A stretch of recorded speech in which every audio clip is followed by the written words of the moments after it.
দশক ধরে এই উল্লাসনগরী তৈরি হয়েছে। আর এই দশক ধরে 25 বছর। উল্লাসনগরীর ঢুকলেই যে রাস্তার বেহাল অবস্থা বা এখানকার পারিপার্শ্বিক যে পরিবেশ সেটা তো বেহাল, খুব বেহাল অবস্থা। আপনারা কি এর জন্য কোথাও কি মানে দরবার করেছেন? আমরা বারবার রাস্তা বেহাল অবস্থার জন্য জেলা পরিষদ, ডিএম অফিস আমরা বারবার বলেছি। এখানকার যে ড্রেন নাই, আমরা দিকে যেটা বারবার বলছি, এখানকার সার্ভিস ওয়াটার বেরোবার কোনো পথ নেই।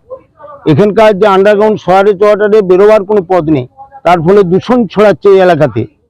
এই ড্রেন এবং রাস্তা আশু সমাধান হওয়া একান্তভাবে জরুরি। এখানে যে কোনো সময় অ্যাক্সিডেন্ট ঘটতে পারে, চলছে। এইটা এখানকার আমরা আজকে সভা করছি, হ্যাঁ, সভা হওয়ার কারণ হচ্ছে দুটো বিষয়।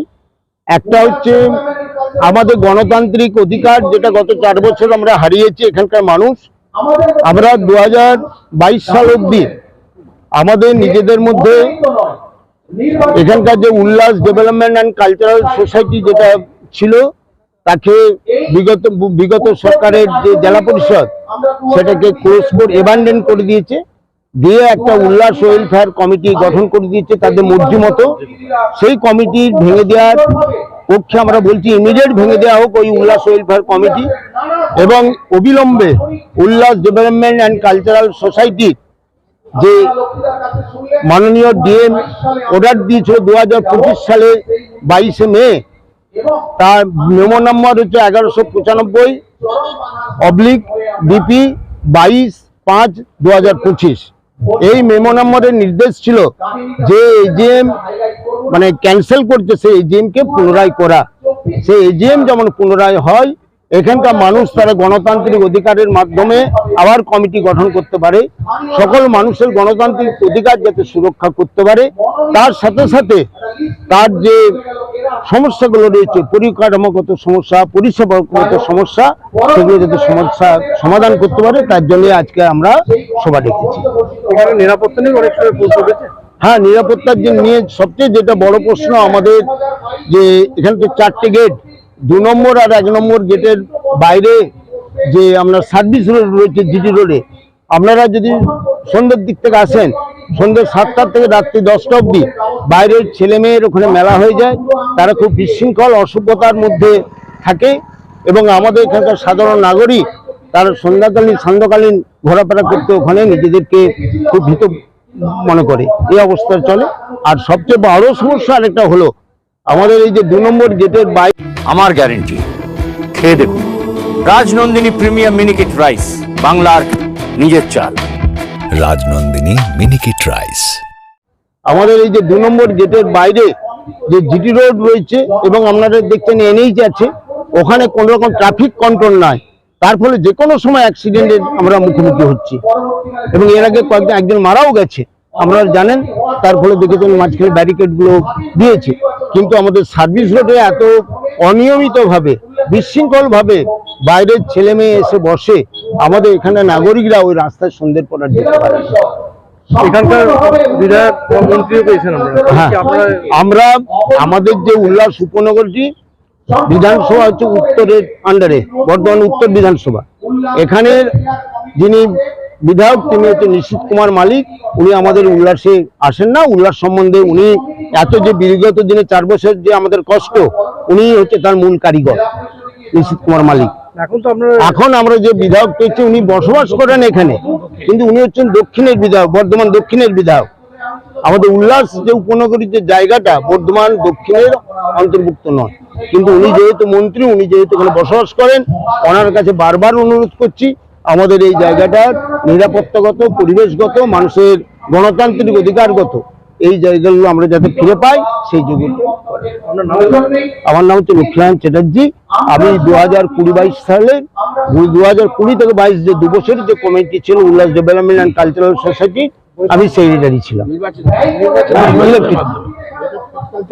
আর উনি যিনি এখন বলছেন, উনি হচ্ছেন সিজিব লাহা, উনি ছিলেন ওই সময়কার ইলেক্টেড প্রেসিডেন্ট, আর ইনি ছিলেন তারও আগে আমাদের ভাইস প্রেসিডেন্ট, আর এনারা ছিলেন সব মেম্বার। এই আছে নিকাশি ব্যবস্থাটা হচ্ছে উল্লাসের, আমি যে কথাটা আমাদের বারবার অনেকক্ষণ ধরে আমি মিটিংয়ে বলেছি, নিকাশি জল উল্লাস উপনগরী থেকে বেরোয়ার কোনো পথ নেই।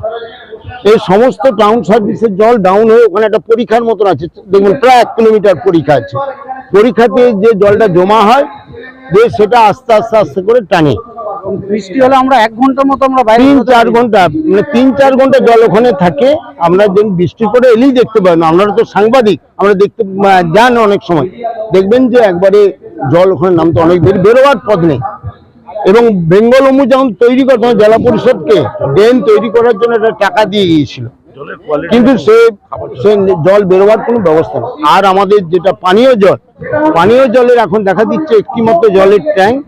এই জলের যে সরবরাহের যে ব্যবস্থা করা আছে পাইপ লাইন, তাতে নোংরা জল বেরোবার, পাইপের মধ্যে যে নোংরা জল জমে স্যাশ ওয়াটার নর্মালি তার যে মানে নিয়ম মতো, সেই নোংরা জলকে বেরোবার কোনো পথ নেই। তার ফলে আমাদেরকে মাঝে মাঝে নোংরা জল বাড়িতে পেতে হয়।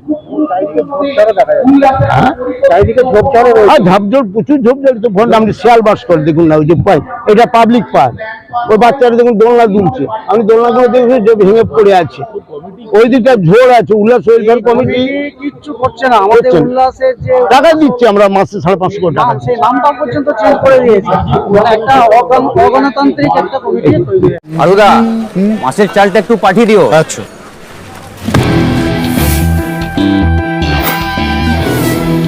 বাঁশকাঠি না মিনিকেট? মিনিকেটই তো নি দাদা, তবে আগের মাসে একটা একদম ভালো ছিল না। আরো হ্যাঁ দাদা, এ মাসে ওনাকে রাজনন্দিনী প্রিমিয়াম মিনিকেটটা পাঠিয়ে দিবি। ঠিক আছে দাদা। দাদা এটা ভালো হবে তো?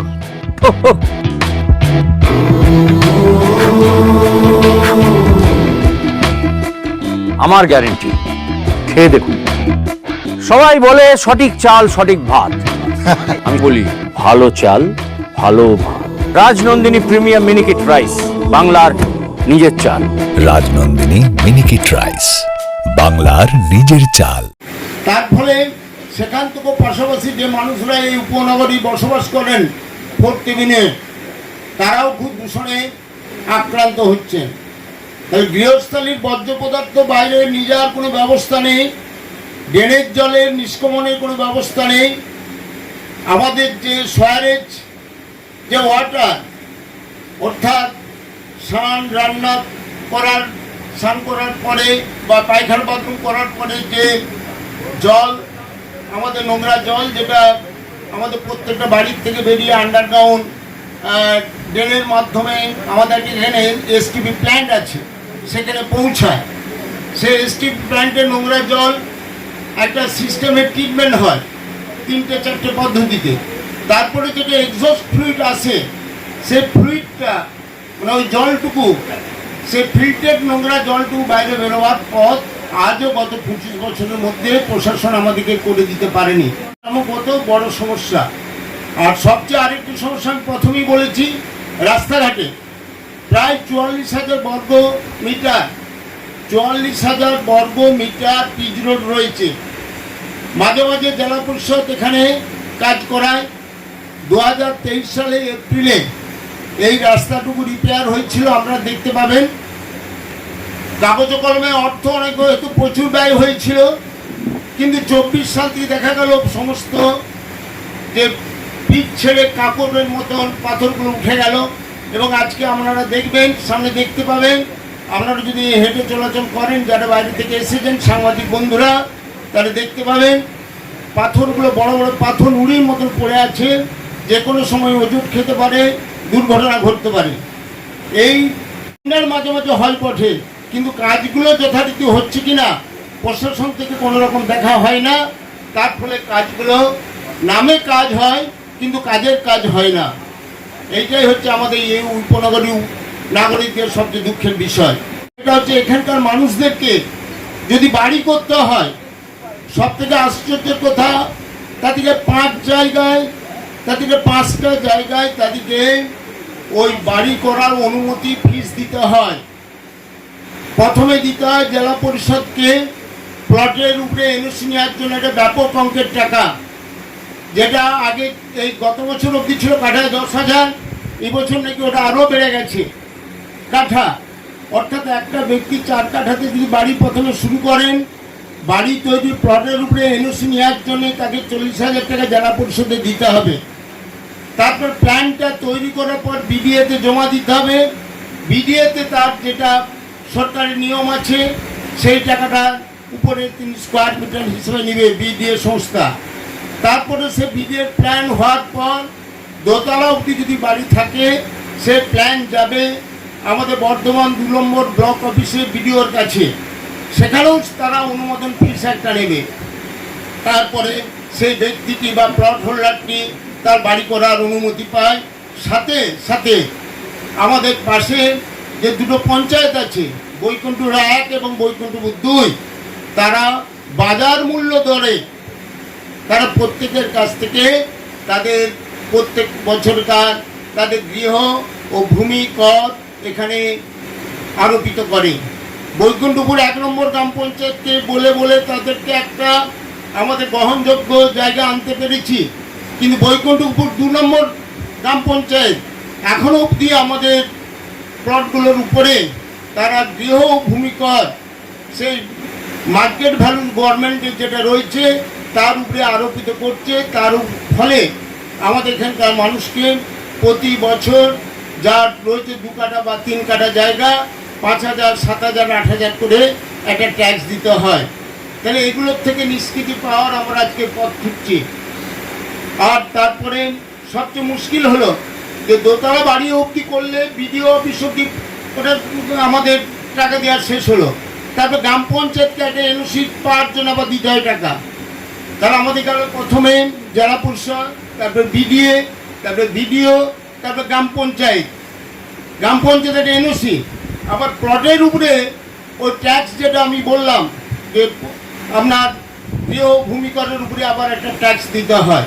তার সাথে রয়েছে আমরা যারা বসবাস করি আমাদের নিজেদের পরিষেবার খরচ আমরা নিজেরা চালাই। আমরা প্রতি মাসে প্রত্যেকটি নাগরিক, প্রতিটি প্লট হোল্ডার মাসে 550 টাকা করে দেয় তাদের বাড়িতে পানীয় জল পাওয়ার জন্যে, সয়ারেজ পরিষ্কার ঘর থেকে হওয়ার জন্যে, ঘরে ঘরে গার্বেজ সংগ্রহ করার জন্যে, আর স্ট্রিট লাইট আলো জ্বলার জন্যে। এই এতগুলো জায়গায় টাকা দিতে হয়। দোতলা বাড়ির এই অংশটা হওয়ার পরে কোনো ব্যক্তি যদি 3 তলা 4 তলা করেন তাকে আবার জেলা পরিষদে ফের আবার ভেডিংয়ের জন্য যেতে হয়, আবার টাকা দিতে হয়। তাহলে এত জায়গায় টাকা তাদেরকে দিয়ে চলেছে। সবচেয়ে খুবই আমাদের কাছে এগুলো খুবই একটা আর্থিকভাবে চাপ হচ্ছে। আর তার চেয়েও সবচেয়ে বড় মর্মান্তিক যে বিষয়টা আমাদের ভোগ করতে হচ্ছে সেটা হলো, এগুলো সবই আমি পরিষেবা প্রশাসনিক পরিকাঠামোগত বলছি, সেটা হলো যে আমাদের দলিলে যে কথাটা দেখাচ্ছে যা তার উত্তরসূরিরা বংশানুক্রমে এখানে প্লটের অধিকারী হবে। কোনো ব্যক্তির বাবা বা মায়ের নামে প্লট থাকলে তিনি মারা গেলে, তার বাবা মা মারা গেলে তিনি অটোমেটিক্যালি অধিকারী হবেন। কিন্তু দেখা যাচ্ছে যেই মাত্র নাম চেঞ্জ করার জন্য মিউটেশনের জন্য জেলা পরিষদে অ্যাপ্লাই করছে তখনই সেখানে আবার একটা ফিস জমা নিচ্ছে, ভালো রকম ফিস। আবার কেউ যদি তার নিজস্ব প্রয়োজনে প্লট বা বাড়ি বিক্রি করতে চান সেটাও এখন কাঠা প্রতি 1 লাখ টাকা করে ট্রান্সফার ফিস নিচ্ছে। এই যে প্রতি মুহূর্তের টাকা এখান থেকে সরকারিভাবে নেওয়া হচ্ছে, এগুলো আমরা বারবার বিগতের সরকারগুলোকে জানিয়েছিলাম, নিয়ন্ত্রণ হয়নি। নতুন যে সরকার এসেছে তাদের কাছে আমাদের এই সমস্যাগুলো জানিয়েছি। আর সবথেকে আরেকটি জটিলতার জিনিস হচ্ছে আমাদের জমির মালিকানা। জমির মালিকানা আমরা যেটা পেয়েছি তাতে দেখবেন লেখা আছে জেলা পরিষদ এখানকার গভর্নমেন্ট অফ ওয়েস্ট বেঙ্গল ভূমি দপ্তরের কাছ থেকে 99 বছরের লিজ পেয়েছে। সেই লিজ রাইট জেলা পরিষদ আমাদের প্রত্যেকটা প্লট হোল্ডারকে পুনরায় 99 বছরের ডিড অফ অ্যাসাইনমেন্ট দিয়েছে। তাহলে দেখা গেল জমির মূল মালিক হচ্ছে government of West Bengal land department, আর লিজ হোল্ডার হচ্ছে জেলা পরিষদ। আমরা হচ্ছে assignee, deed of assignment holder. কিন্তু আপনি যদি আজকে বোরসুল বিএলআর দপ্তরে যান, ডিএলআর অফিসে যান, দেখতে পাবেন জমির মালিক হচ্ছে জেলা পরিষদ। জমির মালিকানা রয়েছে জেলা পরিষদের কাছে, সেখানে পশ্চিমবঙ্গ সরকার 1 নম্বর খতিয়ানে নেয়। তো এইটা আমাদের কাছে একটা খুব বিভ্রান্তিকর বিষয়। আমরা চাই যে জমির মালিকানার বিষয়টা যেমন পরিষ্কার হয়, যে কে মালিক, পশ্চিমবঙ্গ সরকারের ভূমি দপ্তর না জেলা পরিষদ? আমরা রেকর্ডে দেখছি যে জেলা পরিষদ মালিক, আমাদের কারোর রেকর্ড হবে না, কারণ আমরা lease holder, deed of assignment holder. কিন্তু আমাদের দলিলে লেখা আছে জমির মালিক হচ্ছে ভূমি দপ্তর, পশ্চিমবঙ্গ সরকার। এটাও কিন্তু কারেকশন হওয়ার প্রয়োজন আছে। আরেকটি বিষয় হচ্ছে যে আমাদের যে দলিলে লেখা আছে প্রত্যেকটা জিনিস মানে 26খানা শর্ত আমাদের উপরে আরোপ করা আছে। প্রতিটা শর্তের আমাদের মান্যতা দিতে গেলে বা পরিবর্তন করতে গেলে সব ক্ষেত্রেই ডিএলআরওর অনুমোদন হতে হয়। কিন্তু এখানে ডিএলআরওর অনুমোদনে কোনো বিষয় ছাড়াই জেলা পরিষদের সেখানে খবরদারিতে এগুলো চলছে। আপনি কারণ নাম ট্রান্সফারের ক্ষেত্রে এনওসি বলেন, যে এনওসি দেওয়ার অধিকারী হচ্ছে আমাদের দলিলের একমাত্র ডিএলআরও, কিন্তু এনওসি দিচ্ছে আমাদের জেলা পরিষদ এবং ব্যাপক একটা ফিস নিয়ে। এগুলোরও একটা প্রতিবিধান হওয়া দরকার। বাস্তবে যেটা ঘটছে দুটোর মধ্যে অনেক তফাৎ। আর তারপরে আরেকটা কথা বলি, সর্বশেষ যে বিষয়টা যেটা নিয়ে আমাদের আজকে মানে আমাদের যে বিশেষ সাধারণ সভা, ওইটা গেল আমরা পরিষেবা পরিকাঠামোগত। আর দ্বিতীয় বিষয় যেটা আমাদের আজকে লেখা আছে, ভয় হাও ভরসাহীন, স্বৈরতন্ত্রের অবসান, গণতন্ত্রের আহ্বান। আমাদের যে দলিলের যে কথাটা আমাদেরকে বললাম, 26টা যে শর্ত আছে তার মধ্যে 24 নম্বর শর্তে আমাদের একটা ডেমোক্রেটিক রাইট দেওয়া আছে এখানকার মানুষদেরকে, যে তারা তার এই যে পরিষেবার কাজটা তারা নিজেরা একটা সোসাইটি গঠন করে করতে পারে। কিন্তু আমরা সেই সোসাইটি গঠন করে বিগত সরকারে 2012 সালে ডক্টর রবিরঞ্জন চট্টোপাধ্যায় উল্লাস ডেভেলপমেন্ট অ্যান্ড কালচারাল সোসাইটি গঠন করে দিয়েছিলেন। সেইভাবে আমাদের 2013 সালে 1 জানুয়ারি থেকে উল্লাস ডেভেলপমেন্ট কালচারাল সোসাইটির মাধ্যমে পরিষেবা দেওয়া চলছিল এবং সেখানে বলা ছিল এখানকার মানুষরা প্রয়োজন হলে প্রত্যেক 2 বছর ছাড়া ছাড়া নতুন কমিটি গঠন করবে, সেক্ষেত্রে দরকার ভোটের মাধ্যমে করবে। আমাদের 1 বছর 2020 সালে ভোটের প্রয়োজন হলো, একাধিক মানুষ 16টা পোস্ট আছে, 16টা পোস্টের অতিরিক্ত মানুষ নমিনেশন ফাইল করেছিলেন। আমাদের সে বছর ভোট হয়েছিল এবং সেই ভোটেতে একবার ব্যালট পেপার দিয়ে রাত্রি 2টো অবধি গণনা হয়ে একটা সুন্দর কমিটি 2020 সালে গঠিত হয়েছিল। তার আগেও যে কমিটিগুলো গঠিত হয়েছিল নিজেদের মধ্যে আলাপ আলোচনা করে। দুঃখের বিষয় 2022 সালে আমরা যখন নতুন কমিটি গঠনের নির্বাচন করার আহ্বান জানালাম, তদানীন্তন সাধক দলের যারা ছিলেন, পাশাপাশি অঞ্চলের যারা নেতা, তারা আমাদেরকে নির্দেশ দিল এখানে কোনো রকম নির্বাচন করা চলবে না। ভোট বাতিল হয়ে গেল। যে ভোট হওয়ার কথা ছিল 2022 সালের 27শে মার্চ, দিয়ে আমাদের এখানকার ইলেকশনটাকে স্টপ করে দিলেন। করে দেওয়ার পর ইলেকশন করার জন্যে ডিএমের কাছে বারবার তদারকি করার পরে ডিএম অফিস থেকে আমাদের অনুমতি দিল যে আপনারা এজিএম করতে পারেন। কিন্তু এজিএম করতে গেলেও কি হলো, জেলা পরিষদ থেকে আমাদের একটা চাপ এলো যে আপনারা এই কমিটি গঠন করে দেন। সেইভাবে আমরা ভয়ভীতি হোক ভীতি হোক আমরা সেইভাবে 2022 সালে একটা কমিটি গঠন হয়েছিল। কিন্তু 2024 সালের অবস্থাটা আরও লক্ষ্যজনক, 2 বছর বাড়বে। সেখানে আর কোনো রকম আলোচনার জায়গায় গেল না, সোজা বাইরের থেকে আমাদের যে পাশাপাশি যারা ছিল মিটিংয়ে এলো, এসে নাম পরিচয় চলে গেলো, এরাই উল্লাস চালাবে। একবার ঠিক এরকম ডাইরেক্ট এখানে এসে বলে আমাদের উল্লাসের নাগরিকরা ঘর ভর্তি লাইব্রেরিতে ছিল, তাদের কোনো কথাতে তোয়াক্কা না করে 16 জন নাম লিস্ট পড়ে দিয়ে চলে গেলে সেটাই আমরা মানতে বাধ্য হলাম।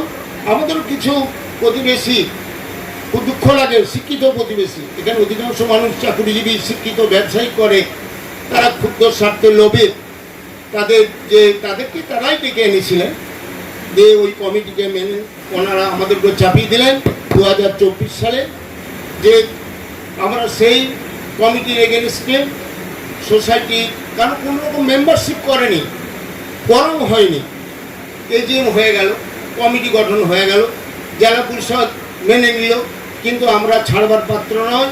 আমরা যে সোসাইটি অ্যাক্টের টোটি মেনশন যে হেড অফিস, তাদেরকে জানালাম, ওনারা তদন্ত করলেন, হিয়ারিং করলেন, 2024 সালে 14 জুলাই যে কমিটি হয়েছিল তাকে ইনভ্যালিড ঘোষণা করে দিল, পরিষ্কার ইনভ্যালিড ঘোষণা করে দিল। দুঃখের বিষয়, চড়া কিশোর ধর্মের কাহিনী।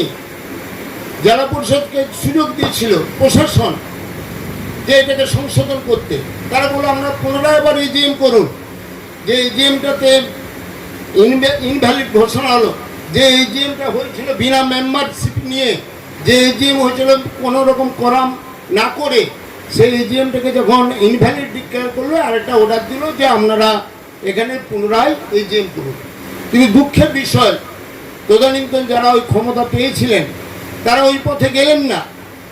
আবার জেলা পরিষদের সাথে আপনারা সবাই জানেন বিগত 5 বছর যেভাবে সারা পশ্চিমবঙ্গে ঘটেছে, আমাদের এখানে তার বাইরে নয়, সেই 5 বছরের মধ্যে তারা আবার পেছনের দরজা দিয়ে জেলা পরিষদ থেকে একটা উল্লাস ওয়েলফেয়ার কমিটি নামে একটা কমিটি গঠন করে দিল, যারা এখনও চালাচ্ছে। সারা পশ্চিমবাংলা আপনারা দেখছেন নির্বাচিত যারা সদস্য ছিলেন, সে জেলা পরিষদে হোক, মিউনিসিপ্যালিটি হোক বা আপনার গ্রাম পঞ্চায়েতে হোক, তারা সব লুকিয়ে গেছে। কিন্তু আমাদের যারা বন্ধুরা উল্লাস ওয়েলফেয়ার কমিটি নমিনেটেড লোক, তারা এখনও চালাচ্ছে। তাদেরকে আমি অনুরোধ করছি, আমরা এটা পদত্যাগ করে মানুষের গণতান্ত্রিক অধিকার ফিরিয়ে দিন। উল্লাস ডেভেলপমেন্ট কালচারাল সোসাইটি যেটা ছিল, পুনরায় সরকারি নির্দেশ, ডিএম অফিসের যে নির্দেশ ছিল, সে নির্দেশ অনুযায়ী পুনরায় এজিএম করুন। এজিএম করে কমিটি গঠন করে মানুষের গণতান্ত্রিক অধিকার ফিরিয়ে দিন। এই বিষয়টি আমরা অলরেডি বিগত 1 মাস ধরে, এখন জেলা পরিষদের দায়িত্বে আছেন এডিএম জেলা পরিষদ বা ডিএম, ওনাদেরকেও জানিয়েছি।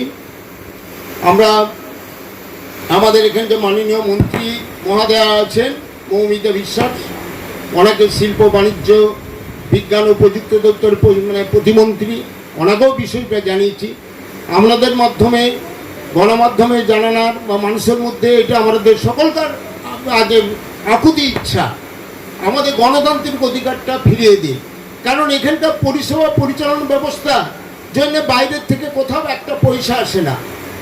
এখানে জল যে সরবরাহ করে আমাদের পয়সা, এখানে রাস্তার যে আলো চলে আমাদের পয়সা, এখানে যে আন্ডারগ্রাউন্ড ড্রেনে জল যায় সে আমাদের পয়সা, এখানে পাম্পের যে জল উঠে সেটা আমাদের পয়সাতেই উঠে। তাহলে আমরা পয়সা দেবো, বাইরের খবরদারি এটা কেন চলবে? এই সামান্য আমাদের ন্যূনতম গণতান্ত্রিক বাসনা জন্যে আমরা বিগত 4 বছর ধরে লড়াই করছি। মানুষকে আমরা এই লড়াইয়ে সামিল হতে আহ্বান জানাচ্ছি। আগামী দিনে আমরা মানুষের গণতান্ত্রিক অধিকার ফিরিয়ে দিতে পারবো বলে আমরা দৃঢ় বিশ্বাসী। এই বলে আমার ক্ষুদ্র বক্তব্য আজকে এখানেই শেষ করছি। নমস্কার। আজকের বিশেষ সাধারণ সভার শুরুতেই আমাদের মাননীয় যে মিডিয়ার মানুষজন এসছেন, তাদের কাছে যে দীর্ঘ বক্তব্য রাখলেন এবং উল্লাসের নানা ধরনের সমস্যার কথা তুলে ধরলেন লক্ষ্মীনারায়ণ চ্যাটার্জি। আপনারা সকলেই জানেন, হয়তো কেউ জানেন না, যেটা আমি সংক্ষেপে কিছু কথা বলবো, যে সৃষ্টির প্রথম লগ্ন থেকেই উল্লাস প্রতিদিন প্রায় 2 মাস ধরে আমি দেখতে পাচ্ছি। আপনারাও তাই না? আমার 1 নম্বরে বাড়ি লাল রঙের জল, কিন্তু আমরা যেটা কখনোই পানীয় জল হিসেবে কখনোই ব্যবহার করা যাবে না। পানীয় কেন, কোনো রকম ভাবে কি আমরা কোনো কিছু কাজে। রাই সেরিমোনিয়াল হাউস বর্ধমানের শাঁখারীপুকুর এলাকায় বরফকলের ঠিক বিপরীতে। এখানে মধ্যবিত্ত থেকে শুরু করে সমস্ত মানুষের সাধ্যের মধ্যেই রয়েছে রাই সেরিমোনিয়াল হাউসের সুযোগ সুবিধা। এসি থেকে শুরু করে নন এসি যেমন চাইবেন তেমনই পাবেন। একেবারে সুসজ্জিত ও পরিষ্কার পরিচ্ছন্ন একটি সুন্দর অনুষ্ঠান বাড়ি। এখানে রয়েছে এসি, নন এসি, নটি রুম, রয়েছে আন্ডারগ্রাউন্ড গাড়ি পার্কিংয়ের সুবিধা। অতএব আপনাদের যে কোনো অনুষ্ঠানের জন্য আজই বুক করে ফেলুন রাই সেরিমোনিয়াল হাউস।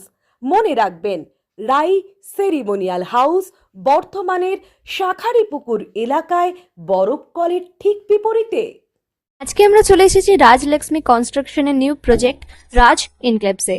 এটি অলমোস্ট 52 কাঠা এরিয়া নিয়ে তৈরি হচ্ছে। এটির 2টি ব্লক, ব্লক এ তে রয়েছে 12 ফ্লোর আর ব্লক বি তে রয়েছে 4 ফ্লোর। এখানে আপনারা পেয়ে যাচ্ছেন বাজেট অনুযায়ী 1 BHK, 2 BHK and 3 BHK flat. এখানকার আকর্ষণীয় ব্যাপার হলো ফ্ল্যাটের গ্রাউন্ডে আপনারা পেয়ে যাচ্ছেন স্টাইল বাজার, আর সঙ্গে থাকছে বেসমেন্ট পার্কিং, ওপেন পার্কিং, আর রুফটপে পেয়ে যাচ্ছেন 10,000 স্কোয়ার ফিট এরিয়া জুড়ে এসি জিম, আড্ডা zone, AC community hall with kitchen, garden area.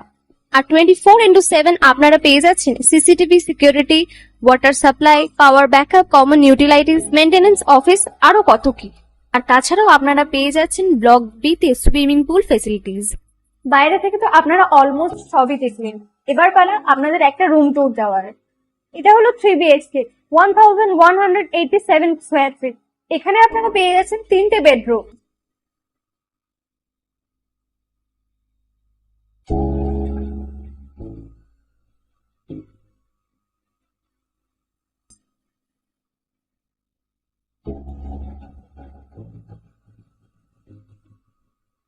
তাছাড়াও আপনারা পাচ্ছেন ডাইনিং এরিয়া, সাথে একটা কিচেন, 2টো বাথরুম, সঙ্গে সাউথ ফেসিং ওপেন ব্যালকনি। হ্যাঁ, ঠিক এইরকমই হবে আপনাদের স্বপ্নের রুমটা।